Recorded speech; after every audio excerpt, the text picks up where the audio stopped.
ಇದು ಹೇಗಿದೆ ಲಾ ಅಂದರೆ, ದ ಲಾ ಆಫ್ ಸಬ್ಸ್ಟಿಟ್ಯೂಷನ್ ಅಂತ. ಸಬ್ಸ್ಟಿಟ್ಯೂಷನ್ ಅಂದರೆ ಪರ್ಯಾಯ ಅಂತ. ಒಂದು ತೆಗೆದು ಇನ್ನೊಂದು ಬರೋದು.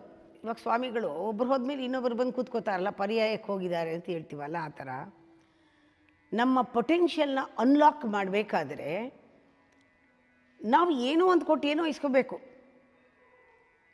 ಆ ಪೊಟೆನ್ಷಿಯಲ್ ಹೊರಗೆ ಬರಬೇಕಾದ್ರೆ ಈಗ richest becomes richer, the poor he get poorer. Rich ಅನ್ನೋನಿಗೆ ಒಂದು ಐಡಿಯಾ ಇದೆ. He thinks about, he feels about wealth. ಅವನಿಗೆ ಗೊತ್ತು ಅದು, ಆ ಒಂದು ಐಶ್ವರ್ಯ ಸಂಪತ್ತು ಅಂದರೆ ಏನು ಅಂತ.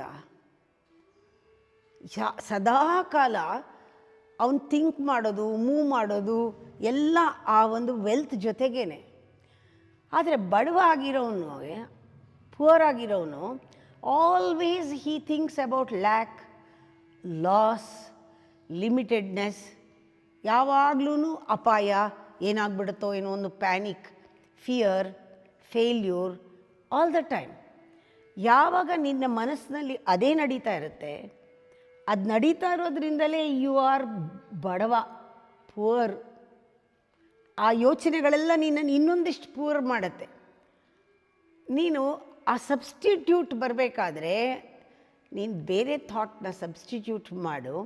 ಥಿಂಕ್ ಅಬೌಟ್ ಅಫ್ಲೂಯೆನ್ಸ್, ಸಂಪತ್ತು ಬಗ್ಗೆ ಯೋಚನೆ ಮಾಡು, ಚೆನ್ನಾಗಿರೋದ್ರ ಕಡೆ ಯೋಚನೆ ಮಾಡು.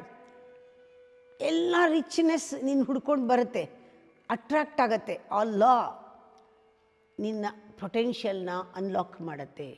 ನಿನ್ನಲ್ಲಿರೋ ನಿಜವಾದ ಸಂಪತ್ತು ಹೊರಗೆ ಬರುತ್ತೆ. ಇಷ್ಟು ಸಂಪತ್ತು ಇಟ್ಕೊಂಡ್ರೂ ಕೂಡ ನಾನು ಬಡವ, ನಾನು ಪೆದ್ದ, ನಾನು ಫೂಲು, ನನಗೇನೂ ಗೊತ್ತಿಲ್ಲ ಅಂತ ಜಪ ಮಾಡ್ತಿದ್ದೀರಲ್ಲ, ಇಷ್ಟು ಪೊಟೆನ್ಷಿಯಲ್ ಇದ್ದರೂ ಎಲ್ಲ ಲಾಕ್ ಆಗಿರೋದು ಅದಕ್ಕೇನೆ.